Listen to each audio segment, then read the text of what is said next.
Muy buenas amigos, acá estoy con otro viernes de denuncia. Hoy les voy a hablar de una situación que se menciona muy poco y se desconoce prácticamente por el pueblo cubano.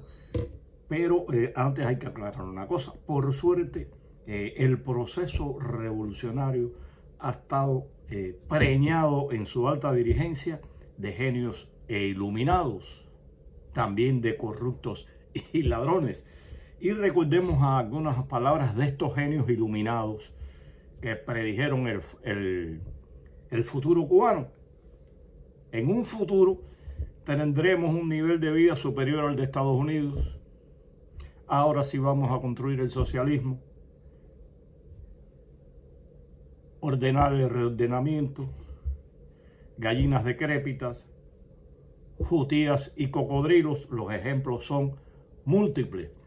El objetivo de este video no es hablar de los iluminados, pero voy a hablar de un genio iluminado que está saliendo últimamente a la palestra pública y voy a tocar los temas que él ha dicho y las cosas que él ha dicho, y finalmente caeré en el tema que me interesa a mí. Y bueno, me refiero en este caso al ilustre Esteban Lazo Hernández. Veamos sintéticamente algunas de las cosas que él ha dicho últimamente. Si quieren ampliar el conocimiento sobre este señor, pueden buscarlo en un artículo publicado en Cubanet hace unos días atrás. Y entonces veamos algunas de las cosas que nos dice este iluminado. Uno de los grandes problemas de nosotros es que hemos perdido el valor de la laboriosidad en el país y nos acostumbramos todo el mundo a decir, y esto cuando llega, y esto cuando viene, y esto cuando me lo dan. Voy a aclarar una cosa. Este hombre que dice que el país ha perdido el sentido de la laboriosidad. Recuerdo que mi padre me decía que Cecilio Mateo, dueño de los molinos del pueblo donde me crié, joveano, lo había contratado, lo había traído a trabajar con él a solicitud de algunas amistades para que ayudara a su familia, porque incluso la Constitución de 1940 permitía que personas de 14 años en adelante trabajaran. No podemos ubicarnos en los tiempos van cambiando, y Lazo tenía creo que 15 años con ese corpachón que tiene de siempre. Y me dice mi padre que Mateo, Cecilio, con el dolor de su alma, con mucho pesar, tuvo que botarlo porque el hombre no trabajaba, se acostaba a dormir, se escondía. Ahí tienen un ejemplo de cómo se pierde la laboriosidad. Un individuo que en su vida ha disparado un chícharo, que siempre ha vivido de la muela, del teque y de las tonterías. Y bueno, decirle, la laboriosidad en Cuba no se ha perdido, lo vemos acá.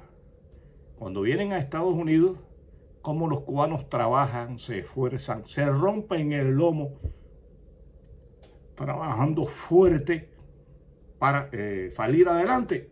Y lo han logrado, y lo logran, y lo seguirán logrando aquellos que vengan con la idea de trabajar, de sudar y de ganarse el dinero con el sudor de su frente. En Cuba, usted trabaje o no, la miseria que le paga el Estado le impide a usted desarrollarse y decir, ¿para qué voy a esforzarme si lo que gano es una miseria? Pero eso lo trajo el socialismo, lo trajo el castrismo, señor Lazo. Nada que ver con el carácter trabajador del pueblo cubano. La laboriosidad que perdieron los cubanos en Cuba es culpa de usted, del Partido Comunista y de todos aquellos que han mal dirigido el país.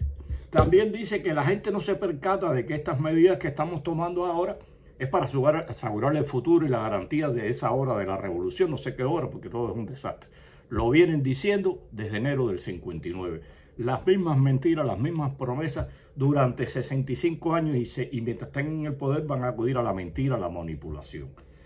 Ahí tienen algunas de las muestras de lo que dice este hombre y como siempre habla de lo hacemos por el bien de ustedes. Habría que ver cómo vive Lazo y su familia. Y entonces ahora acá una genialidad de este individuo. ¿Quién iba a decir que aquí en el campo iba a haber gente con celulares? Eso es la revolución, es decir, nos están faltando muchas cosas, pero tenemos muchas cosas que defender. Vamos a defender los celulares, vamos a defender los celulares, vamos a defender la falta de libertad, vamos a defender la falta de alimentación, de medicina, vamos a defender la mentira, el engaño de siempre. Parece que antes, yo no me había enterado que antes del 59 había celulares en Cuba. Yo pensé que los celulares eran una invención de los años finales de los 80, ¿no? Es lo que yo tenía entendido. Pero bueno, la revolución le da celulares a los trabajadores, a la gente del campo. Hay que reírse de estas sandeces y de estas tonterías. Y entonces, ahora voy a dar algunos daticos acá, porque él dice que hablando con un agricultor, él que nunca dispuso un chicho en la agricultura, como el vicepresidente, se dedican a ir a visitar a la agricultura, a ver los consejos de lo que ellos aprendieron y de lo que ellos saben de agricultura, de cosecha y demás. Y entonces él, hablando con una persona, un campesino que cultiva el trigo, se enteró y le echa la culpa de que en Cuba no se cultive el trigo a un edicto, a una ley, a una prohibición de 1887 que el rey de España dio para proteger, lo entiendo, está protegiendo los intereses de los españoles y que Cuba le compre harina de Castilla, que parece que era el centro donde más se producía. Entonces él dice que por eso en Cuba no se cosecha trigo. Es una barrabasada decir que Cuba no se cosecha el trigo, porque hace 120 años, un rey de 120 y tantos años, un rey de España lo prohibió. ¿Y qué ha pasado en todo este proceso de la República?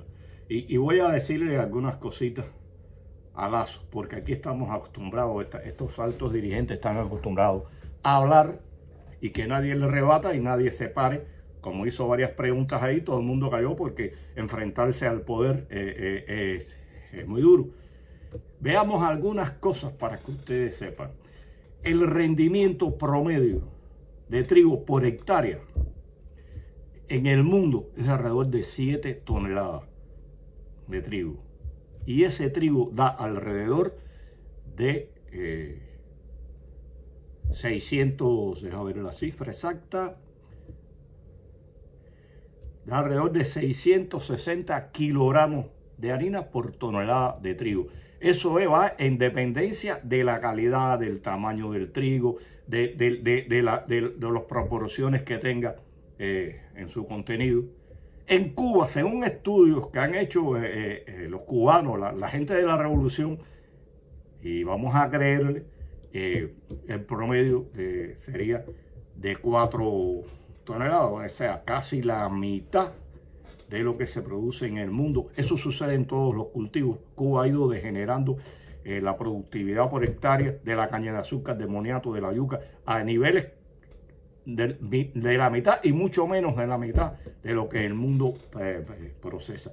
Y estos 4 toneladas serían con una tecnología y un cultivo avanzado. Y esos son los estudios que han hecho ahí. Entonces Cuba daría como promedio 380 kilogramos, o sea, 0.38 toneladas de harina. ¿Ustedes saben cuánto necesitaría el país para cosechar eso? El 22% de la tierra. Y en estos momentos estuviera ese cultivo, si se hubiera dedicado el 22% por lo menos de la tierra cultivable en Cuba, ya estuviera destruido como han destruido la zafra, como han destruido la producción de azúcar. Imagínense experimentar con un producto nuevo que no se cosecha, que no hay tradición, si lo que hay tradición lo han destruido. Pero bueno, es bueno recordarle que el 22% de la tierra habría que dedicarle por lo menos para cultivar, y estoy hablando, señores, del pan del triste y miserable pan que dan para la cuota. No estamos hablando de la harina, o sea, no estamos hablando de la harina para el dulce, de la harina para los cakes, de la harina para otras producciones, para la croqueta. Estamos hablando de la harina que se necesita para darle el pan al cubano, el pancito de basura y de mala calidad. El país necesita alrededor de 250.000 toneladas de harina para darle esa miseria al pueblo cubano, imagínense. Y para eso hay que dedicar el 22% de la tierra. Entonces, bueno, vamos a caer en el tema que interesaba. He hablado bastante porque hay que hablar de los genios de este país. El tipo dice que ahora hay apagones y, como siempre, la culpa es del bloqueo. Y entonces habla de cuántas termoeléctricas ha construido Cuba. O sea, Cuba no, la revolución, o sea, después del 59, lógico, dice que la Guitera, la de Nuevita, la Afecto, la Carlos Manuel de Céspedes, Cienfuegos, o sea, la revolución fue la que dio electricidad a Cuba. Es cierto que había que construir un poco más de termoeléctrica, de hidroeléctrica. Eso era necesario, pero no eran tantas ni de tanta calidad la que hacía falta. Lo que hacía falta era darle mantenimiento a las que han construido ellos. De eso no le cabe duda a nadie. Y vamos a hablar también que Cuba tenía, antes del triunfo de la revolución, 6.200.000. Y a pesar del éxodo masivo que se viene sufriendo o viene drenando la población de la isla, Cuba tiene alrededor de 11 millones de habitantes. O sea, era necesario hacer más. Pero productivamente, las industrias en Cuba lo que fue decayendo, fueron cerrándose. O sea, no hubo ese aumento, se le dio un poco más de electricidad a la población, a determinados lugares, es cierto. Pero para la producción industrial, nada. Eso es un cuento de camino. Y la situación principal no es el bloqueo. La situación principal es la falta de mantenimiento que existe en esa termoeléctrica. La renovación de plantas. Y aquí voy al centro de lo que quería decir. También hay que aclarar una cosa. Estos mantenimientos que no se dan agravan la situación, pero el utilizar petróleo cubano que tiene alto contenido de azufre destruye las calderas. Y si usted no le da mantenimiento y usa un petróleo de baja calidad, como es el cubano, por el alto contenido de azufre, necesitan más mantenimiento estas termoeléctricas, estas hidroeléctricas. Las hidroeléctricas no, porque realmente las hidroeléctricas en Cuba son muy difíciles porque no hay grandes ríos para hacerlo. Se habló de una central maremotriz que se podía haber hecho en la bahía de Matanza por la fluctuación de las mareas, que costaba en aquellos momentos, había un proyecto en el año 58, ya se estaba hablando, le iban a hacer los franceses y costaba unos 100 millones de dólares y le iba a dar electricidad a casi a 1/3 de la población de aquellos momentos. Y entonces vamos a hablar de algo que pasó. Vean esta belleza de noticia publicada en Cubanet. El gobierno ruso accedió a extender el plazo de pago de la deuda que el régimen cubano adquirió para la construcción de una central eléctrica que nunca se concretó. O sea, veamos, en el 2015, Moscú, los rusos, Putin, le da un crédito a Cuba de 2.300 millones de euros, señores, de euros, no estamos hablando de dólares, es más de 2.300 millones de dólares, para la construcción de unidades eléctricas en las centrales térmicas cubanas Máximo Gómez y Habana del Este. Pero jamás se hizo nada, no se construyó ninguna termoeléctrica. Y entonces Cuba, como le debe a todo el mundo, los rusos ahora desplazaron, ¿no? El préstamo, le dieron un tiempo más de gracia. Y la fecha, escuchen acá, la fecha límite para el pago de intereses del préstamo, inicialmente establecido para el 28 de febrero de 2022, ha sido reprogramada para el 15 de junio del 2025. Además, otros intereses acumulados valorados en 2.200 millones de euros se empezarán a saldar a partir del 15 de junio del 2028 hasta el 2040. O sea, Rusia dando plazos y plazos para pagar un dinero, dentro de 1.360 millones de euros que desaparecieron. ¿Qué se hizo con ese dinero? ¿A qué se dedicó? ¿A comprar perseguidoras? ¿A comprar equipos antimotines? ¿A vestir y calzar a la alta dinastía dirigente cubana que se gasta miles, cientos de miles al año, por no decir millones, en vestirse, en comprarse ropa de lujo, relojes? De eso hemos hablado. ¿A qué se dedicó o qué se hizo con esos 1.360 millones de dólares? ¿Quién se los robó? ¿Quién los cogió?